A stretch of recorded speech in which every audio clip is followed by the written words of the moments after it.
Eu gostaria agora então de convidar a nossa próxima palestrante dessa noite. A palestra da noite será proferida por Mireia Carvalho. Uma salva de palmas para Mireia, por favor.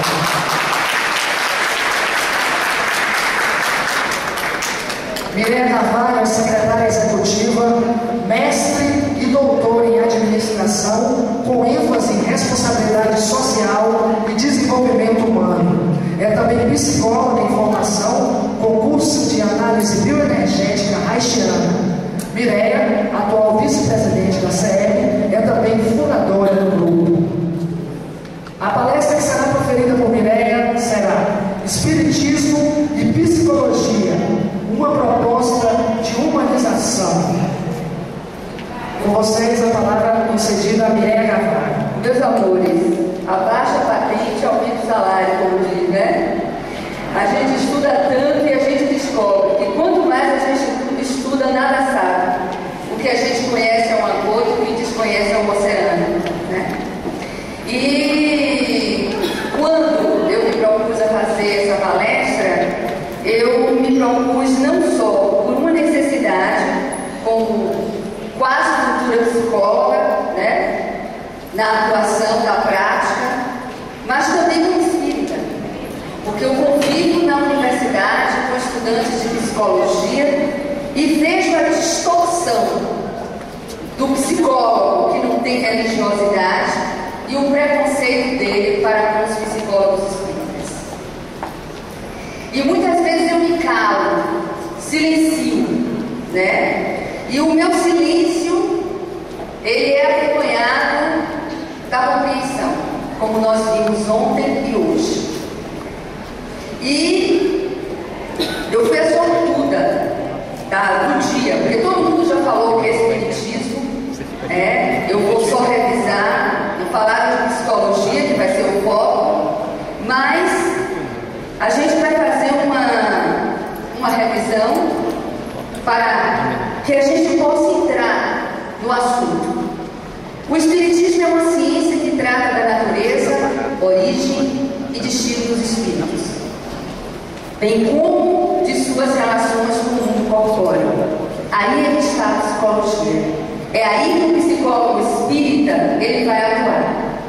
As relações com o mundo corpóreo. É muito difícil se relacionar. Como tem sido difícil nós conseguirmos manter laços de união, afetividade, compreensão, amor, tolerância, alteridade. Parece que tudo que nós estudamos aqui fica em base teórica. E no primeiro embate, na primeira insegurança psicológica, das vulnerabilidades que nos são peculiares, a gente esquece tudo que aprendeu. E aí é que entra a psicologia. Quando eu fiz meu trabalho acadêmico, tanto no mestrado e no doutorado, eu analisei sempre a questão das relações. E sempre me instigou muito por que nas relações tinha que haver um catalisador. E no mundo epistemológico, o que eu busquei como catalisador foi a ética, que era a única medicação para que as pessoas evitassem se degradear, evitassem se matar, evitassem denegrir. Mas mesmo assim a ética veio à moda a partir de 1990 e banalizou.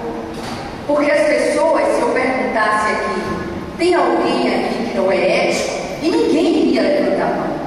Porque todo mundo se acha ético. Então a ética deixa de ser um mediador das relações conflituais, sejam elas intrínsecas ou extrínsecas, e passa a ser mais uma teoria de difícil aplicabilidade. Concomitante a essa definição, eu digo que a abordagem da doutrina espírita está relacionada das abordagens do tríplice aspecto, a ciência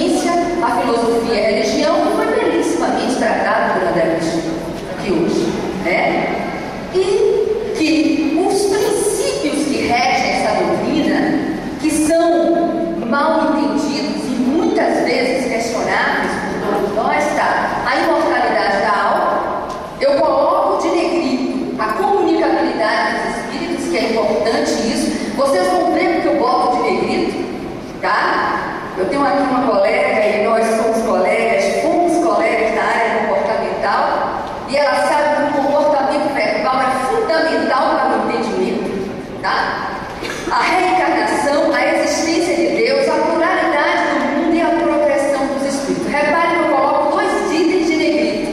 E esses 2 itens de negrito estão ligados diretamente ao que eu vou falar em termos de psicologia. Mas não adianta a gente ficar falando que psicologia é importante, não é, deixa de ser, mas a gente precisa também saber psicologia. Né? Essa psicologia hoje ela tem uma abordagem biológica, que é uma abordagem, tá, que estuda a questão da neurociência, da mente.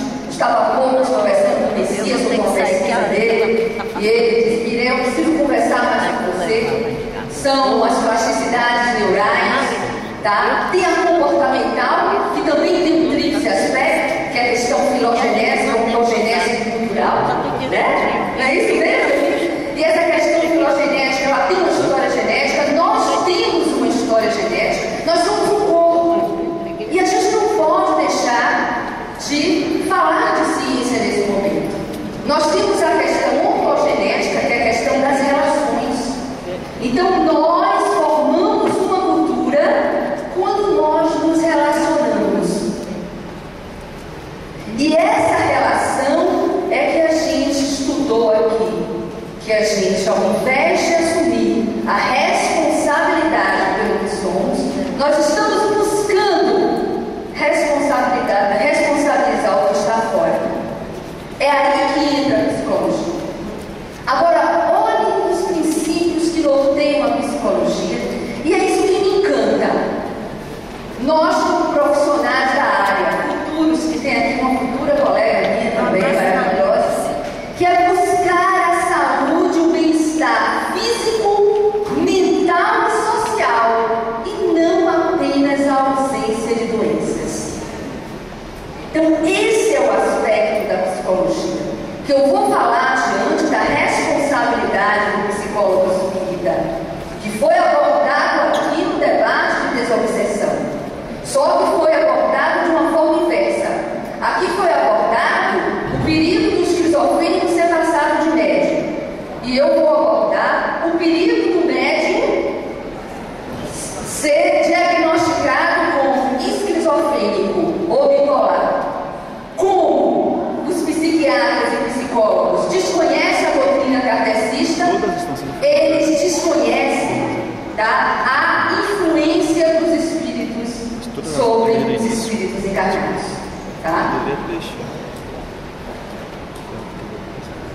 A psicologia, eu trago um conceito, mas existem milhões de conceitos. Se você chegar numa faculdade de psicologia e perguntar o que é psicologia, vocês vão ter milhões de conceitos. Eu trago o conceito de Souza, porque o conceito de Souza é simples.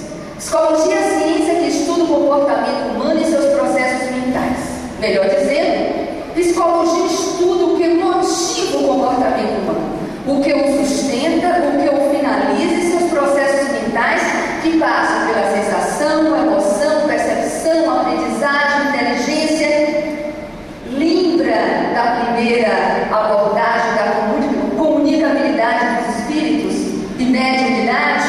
Envolve sensação na comunicabilidade? Alô? Envolve, gente? Envolve, tá? Envolve percepção? Envolve aprendizagem? Ora, o espiritismo está acima de todas as ciências? Claro! Então o espiritismo também se utiliza das ferramentas da psicologia para explicar a fenomenologia do comportamento. Está claro isso, gente? Alguma dúvida até aqui? A história da psicologia, cuja a etimologia deriva da psique, alma, mais logos, que significa razão e conhecimento. E se confunde com a filosofia até meados do século XIX. Gente, Allan Kardec, quando ele fundou a Revista Espírita Estudos Psicológicos, por que ele chama de estudos psicológicos? Porque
na área do espiritismo.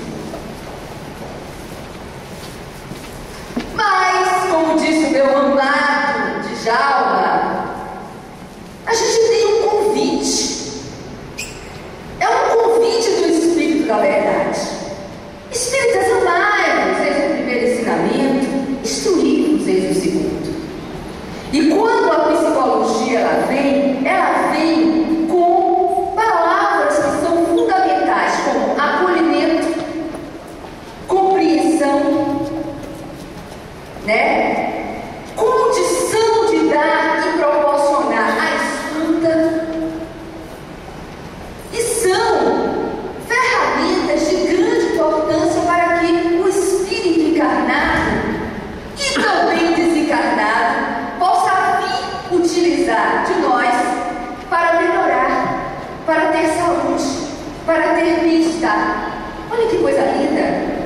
Porque se você escuta um espírito, seja ele encarnado ou desencarnado, acolhe esse espírito e proporciona a ele uma qualidade, você está no exercício da psicologia. Por isso que o espiritismo é grandioso. Mas, entre psicologia e psicoterapia, há uma diferença. E o maior problema que está existindo hoje é que muitos psicólogos não são psicoterapeutas. Eles optam para seguir outros caminhos. Uns seguem a neurociência, outros seguem a parte de testes psicológicos, outros seguem ser psicologia hospitalar, outros psicologia institucional. Vão atuar nas diversas áreas da psicologia. E quando a gente opta para ser um psicoterapeuta, a gente está optando por cuidar de almas. Isso é o que tem de mais profundo e importante. E o que é a psicoterapia? É um método de tratamento realizado por um profissional treinado, valendo-se de meios psicológicos, especialmente da comunicação e a relação terapêutica, realizando variedade de intervenções, ajudando o cliente e paciente a modificar problemas de natureza emocional, cognitiva e comportamental. Eu não estou falando de abordagens. Não estou falando. Porque existe a abordagem analítica comportamental, existe a abordagem cognitiva, existe a abordagem derivativa da psicanálise, como é a analítica, a junguiana, a bioenergética de William Reich, tá? Tem a de Bion, tem a de Marie Claire, tem várias abordagens. Eu não estou falando de abordagens, eu estou falando de acolhimento, eu estou falando de escuta, eu estou falando de solidariedade, eu estou falando de amor. E eu ouvi muito esses 2 dias sobre como a casa espírita se comporta, como nós deveríamos nos comportar como espírita. E nós precisamos refletir sobre isso, sobre o nosso comportamento. Porque se nós não refletirmos sobre isso e não verificarmos que a psicoterapia também é uma ferramenta que ajuda o espírito ao autoconhecimento e à reforma íntima. Porque quando você se conhece, você passa a evitar alguns comportamentos, como a transferência, a projeção, o modelo egóico de conduta e alta competitividade diante de uma sociedade extremamente competitiva. Não estou dizendo que vocês vão mudar da noite para o dia, mas é uma ferramenta. E quando esse psicólogo é espírita, esse terapeuta é espírita, ele vai entender muito mais e poder identificar quando é espiritual ou quando é psicológico. Ou se não tiver os dois entrelaçados pelas necessidades, porque nós nos relacionamos pelas necessidades, nós nos buscamos pela necessidade, são as necessidades que nos aproximam, mas nós vivemos pela sobrevivência. E é a sobrevivência que nos faz estar aqui até hoje, tanto em nível filogenético, oncogenético e cultural,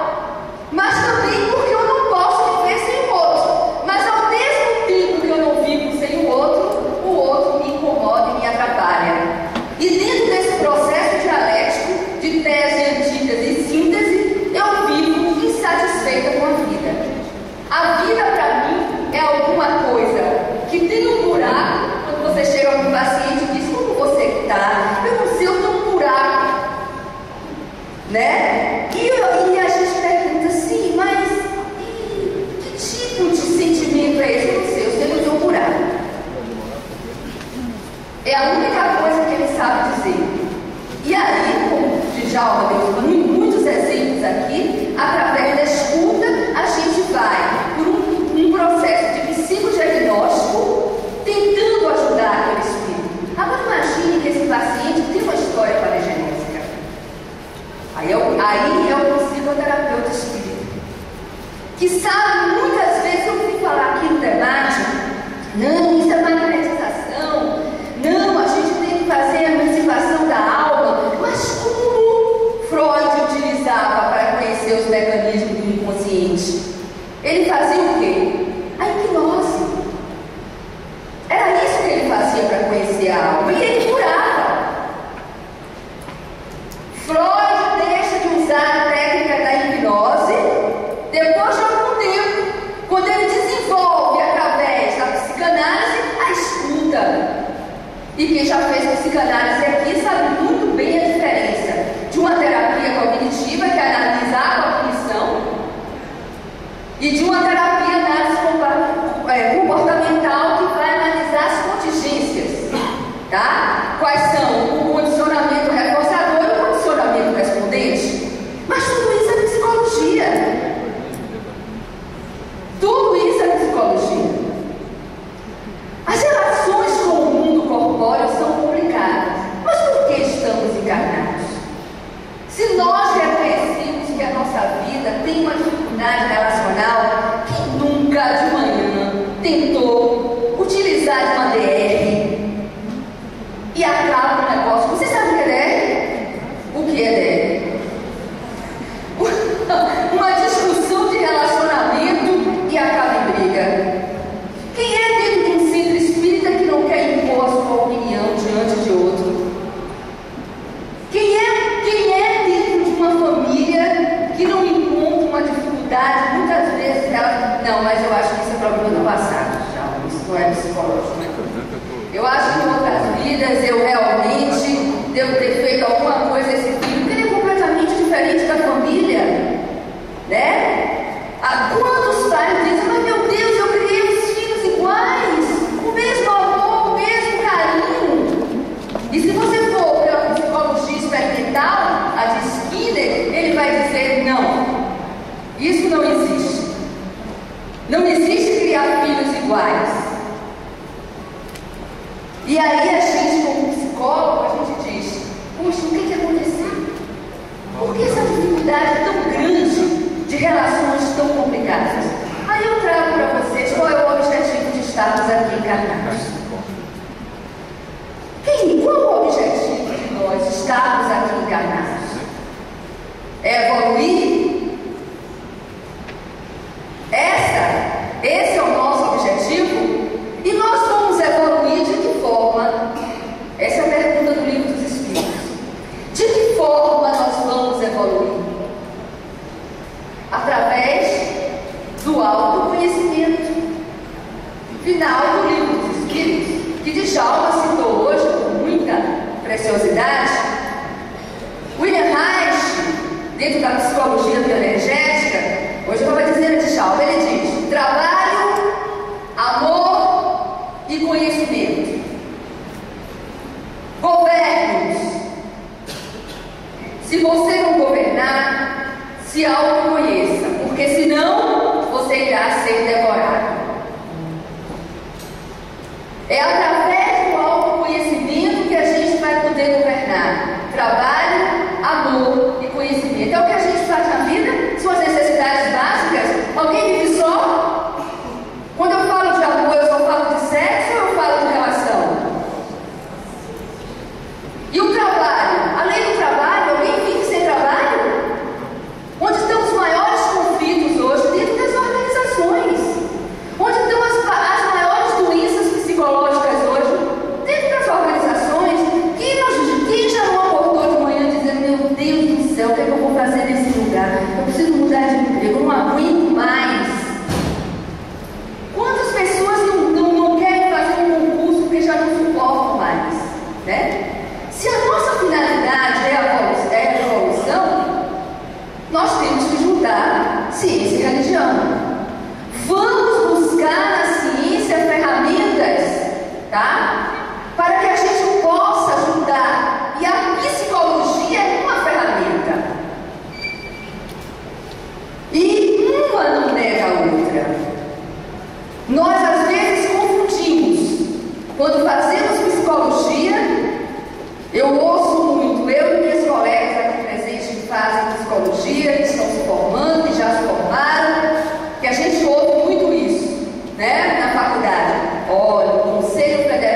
Nós vivemos dentro de contingências sociais que nós temos que fazer aquilo que o outro determina que a gente tem que fazer e dessa forma a gente perde a nossa liberdade.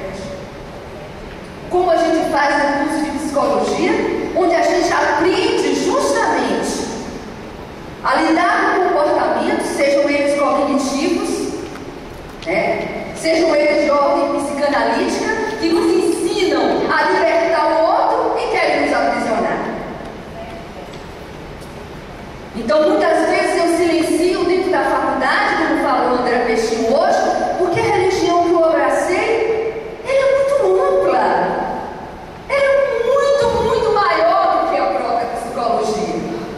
E só a compreensão irá fazer com que eu possa conviver sem agredir, tá?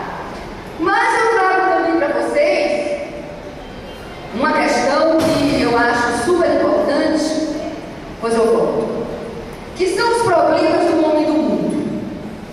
Nós vivemos hoje dentro de um paradigma da complexidade que é sistêmico. Esse paradigma da complexidade não nos dá mais certeza de nada, como diz Edgar Morin. Nós vivemos dentro da incerteza.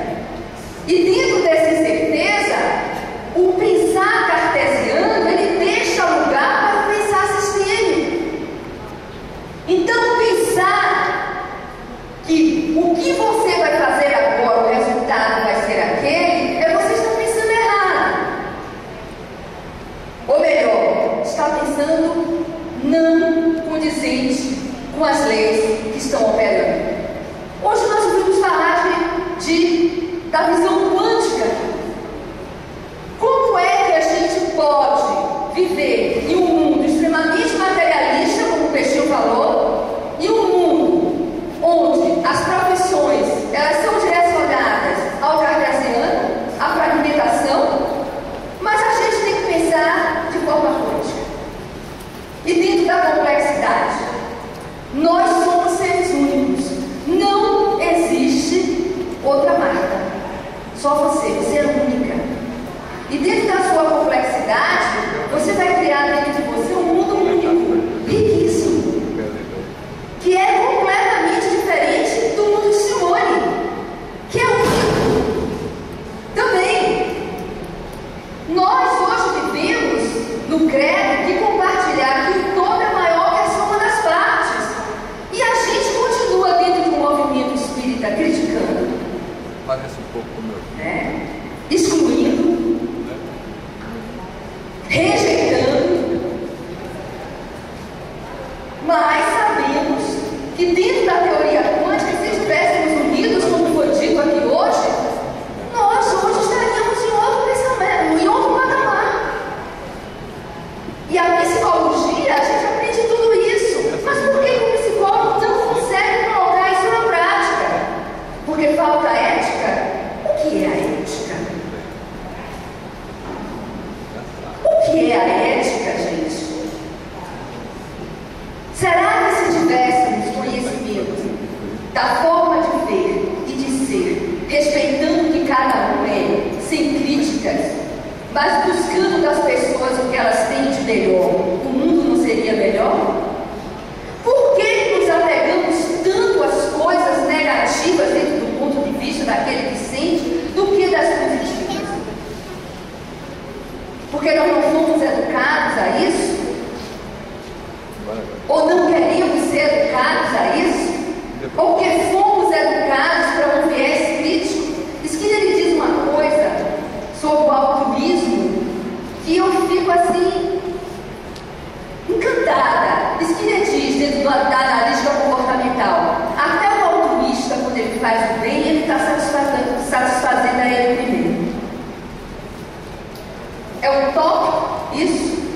O que é fazer o bem? Temos que pensar, temos que refletir. A doutrina espírita é uma doutrina de reflexão. A intolerância, a exclusão, a alta competitividade leva o indivíduo à depressão, à tristeza,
direcionadas entre o prazer e o desprazer.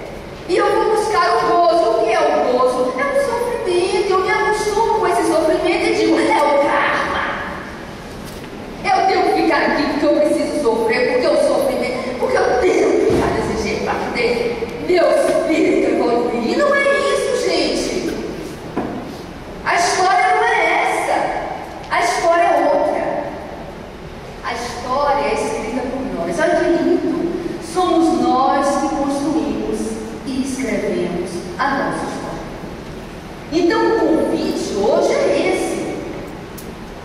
Vamos construir a nossa história. Vamos desenvolver dentro de nós essa vontade de sermos o que nós somos. Para tanto temos que nos conhecer e nos aceitar. Porque somos únicos. O que faz com que sejamos diferentes é a necessidade que nós temos de agradar o outro e ser amado.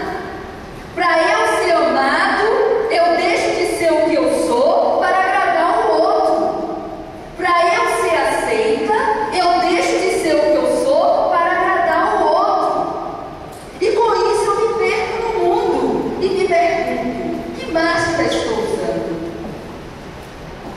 E já não me reconheço mais diante do espelho, porque me perdi. E com isso eu fico com um buraco. Esse é o grande buraco existencial. Porque nos cobram ser o que muitas vezes a gente não quer ser. Né? Aconteceu uma coisa muito interessante quando nós estávamos negociando aqui, e eu tenho pé na administração, eu sou gestora. Então são 32 anos administrando empresas, né?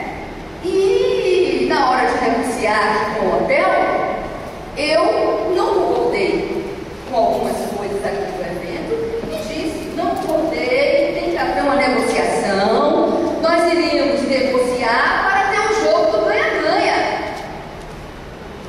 Aí a pessoa chegou para mim e disse assim, mas a senhora não é espírita? Estou entendendo, né? Não estou entendendo. Quer dizer, qual é o comportamento que condicionou uma cultura espírita, onde o espírita não pode ser o que ele quer ser, gostaria de ser, negociar, lutar pelos próprios desejos, ter seus sonhos, se assumir perante das suas vulnerabilidades, sem culpa e sem culpar o outro. Então, nós temos que refletir sobre o nosso comportamento. Eu fiquei com raiva porque você me ofendeu. Não, eu estou raivada, né? Por quê? Porque eu aprendi que um dia em que eu demonstrei ter raiva, Djalma me ensinou que esse era o sentimento de raiva. E eu aprendi a ter raiva.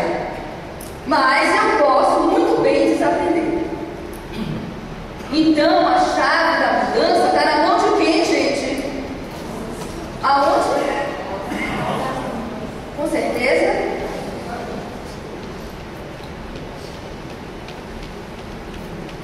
Como a psicologia pode ajudar? Já estou acabando para começar a mesa redonda. Reforma íntima. Hoje, Robson disse, eu não gosto de reforma íntima. Mas é a palavra que se usa dentro da doutrina, né? Então, eu trago na escuta, proporcionando a escuta da alma. Como eu posso escutar a minha alma? No consultório, quando a gente chega com um paciente e pergunta a ele, qual é o seu sentimento? Como você está? Ele não sabe. Porque ele não foi educado a escutar a alma. Ele não sabe dizer o que ele sente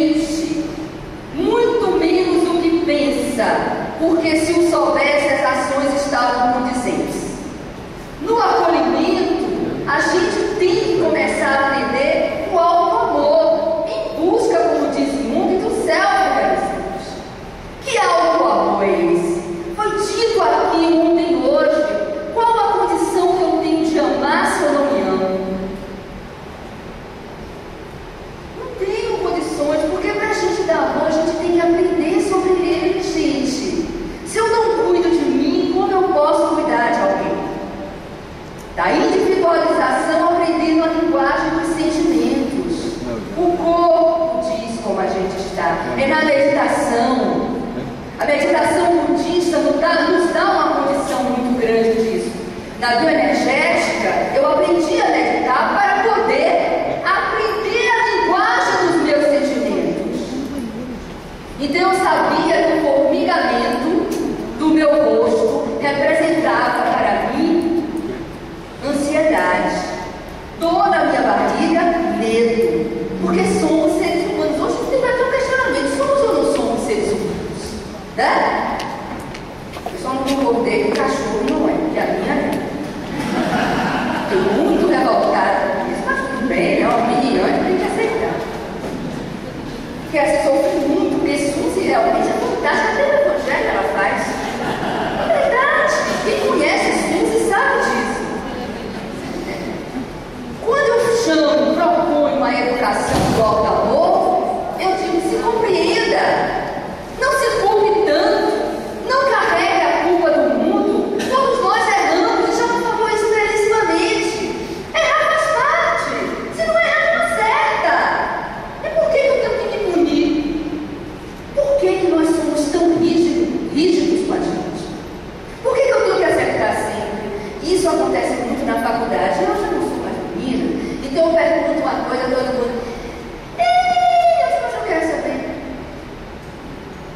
Mas eu não entendi. Eu não estou ali para agradar o professor. Nem o professor está ali para me agradar. Tem um professor meu que ele ri muito comigo, que eu digo: olha, eu estou aqui para tirar 7. Agora, se eu tiro 10, eu vou ficar muito feliz. Agora, se eu não tiro 10 que você quer, você tem que ser meu paciente no futuro para trabalhar suas frustrações. Toda relação é uma via de mão dupla. Toda relação é bilateral. E a gente fica muito querendo encontrar o quê? O pêssego mastigado. Lembra do pêssego mastigado? E nós nos educamos para receber um pêssego mastigado. Essa é a grande questão, né? Aceitando a sombra amigável. O Djalma falou isso com muita precisão. Eles falavam assim: meu Deus, é minha palestra. Eles falavam assim: ai meu Deus, é minha palestra, né? Aí o Djalma fala isso com muita propriedade. A gente tem que se aceitar, gente. Nós somos únicos, maravilhosos, lindos. Por que a gente quer ser o outro? Por que a gente não está satisfeito? Já tem chapinha progressiva, tem permanente, né? Já tem bronzeador artificial, né? Já tem lipoaspiração, mas a gente é tão bonito como a gente é, né? E quando a gente vê que nós somos seres únicos, não existe ninguém igual a gente. Gente, é tão bom a gente gostar da gente. É lindo. Porque a gente vê a grandiosidade de Deus. Deus está dentro da gente.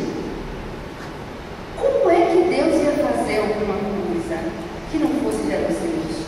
Agora a gente, não é brincadeira não. Nem a gente se aceita.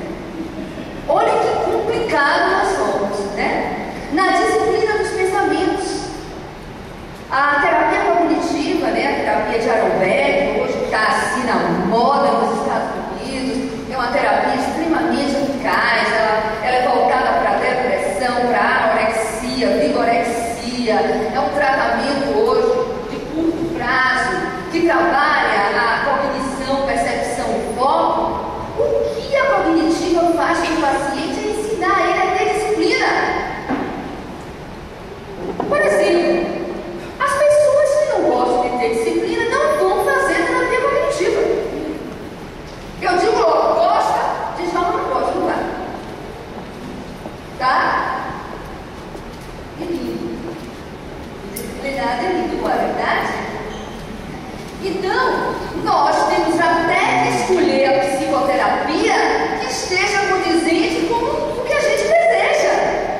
É por isso que hoje o Djalma falou comigo: eu acredito na biointegração. Porque o verdadeiro psicoterapeuta, o foco não está na abordagem, mas está no ser humano, está na escuta, está no acolhimento, está na transformação desse indivíduo no comportamento, para que ele tenha saúde, para que ele seja feliz. E a cognitiva fala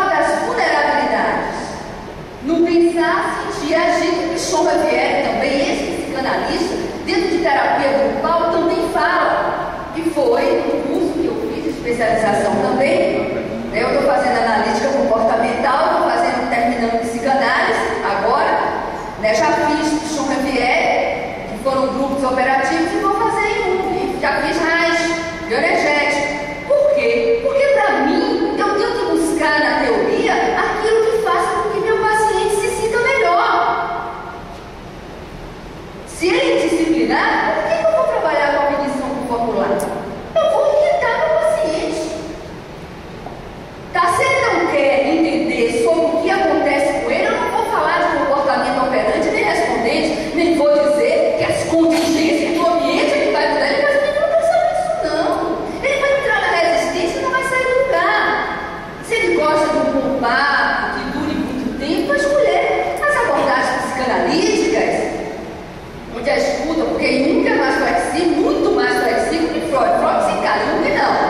Freud você deita no divã e fala até morrer, como se o psicanalista fica calado. O analítico não. Ele tem a cadeira frente a frente, ele dialoga, ele traz todo. Olha quantas abordagens eu estou falando para vocês não saírem daqui dizendo que não entendem de psicologia. Eu não quero que vocês digam assim, que parece uma doutrina, nem nada, você deve falar lá. Tem que saber porque isso ajuda sim. Se você tem um paciente que não está com processo obsessivo e você tem um acolhimento psicológico para ele, você vai ajudar muito. É isso que vocês perguntam por que os centros espíritas deixaram de acolher. Porque não tem mais tempo. Porque as pessoas não têm tempo e não sabem como fazer. Porque o sofrimento se generalizou, a insatisfação se generalizou, a tristeza se generalizou. E os buracos, que eu acho muito interessante, com todo respeito aos pacientes, que eles todos chegam com uma queixa, ou um buraco aqui, ou um buraco aqui. Né? E é uma queixa. Qual foi o remédio mais vendido na psiquiatria nesses últimos 3 anos? A fluoxetina, o Prozac, o remédio da depressão. Por quê? Porque as pessoas estão tristes, porque elas não sabem como se adaptar. A realidade é essa. Como eu vou me adaptar se eu preciso sobreviver? Skinner diz que as relações são de sobrevivência, de adaptação. Então, se eu não consigo, né, eu automaticamente seria o combate à depressão pelo saneamento psíquico. Mas eu trago algo importante de Herculano Pires que eu gostaria de tratar. Nosso grupo de estudos chama-se Herculano Pires. Nós também somos apaixonados por Herculano. Herculano diz: psicólogos e psiquiatras acusam os espíritas de invadir o domínio científico nos casos de perturbações mentais e psíquicas. Afirmam que a obsessão é uma perturbação decorrente de desequilíbrios e fatores endógenos. E é verdade. Tá? Continua Herculano, isso em 89, que foi o relançamento do livro dele. Afirmam que o inconsciente é geralmente sede de todos os distúrbios psíquicos. Confundem fantasmas imaginários gerados por manifestações patológicas do paciente com fantasmas reais. Afirmam que o espiritismo representa um processo de volta ao mundo das superstições. E hoje está fortíssimo isso dentro das universidades e faculdades de psicologia. Tanto os psiquiatras e os psicólogos que estão se graduando estão acusando os espíritas desse comportamento. Tá? Da mesma forma que Djalma trouxe que existe o sentido inverso, também tem esse lado. Meu professor de psicopatologia, ele disse uma certa vez o seguinte: eu sabia que ele não estava em delírio, nem estava tendo alucinação. Então eu perguntei à família: tem religião? Vai lá resolver. O profissional é isso. Porque você não vai dar uma mansa-leão a uma pessoa que não está com problema psiquiátrico. Que hoje é muito comum um Lexotan, um Rivotril, virou moda. Vai para um psiquiatra, ele chega lá e receita. E foi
agora e sempre. Tá?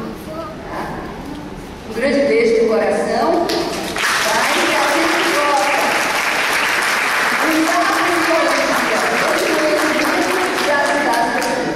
Obrigada, gente. Obrigado, Mirella.